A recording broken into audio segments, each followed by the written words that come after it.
In this video, I'm going to show you how to connect Vault Markets to MT5.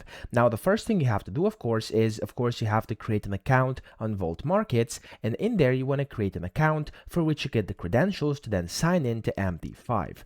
Now, of course, you can do that very easily, and then whenever you create your account, you'll be able to download the MT5 either from their official website or from the Vault Markets website, which actually looks like this. And here you can get the MT5 here and download it for Windows, Mac OS, or Linux. Okay, so that's available on their website. Here you can just go to Trading Desk, click on MT4, MT5, and then get it onto your computer.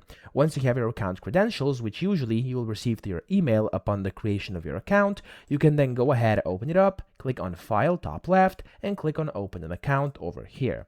This will give you a list where you can basically find Vault Markets. So just type in Vault Markets like this, and then click on Find Your Company, and it should find it. If it doesn't, just scroll down until you see the letter V. So there we go. Okay, as you can see, it's over here, Vault Markets, and you want to click on Next.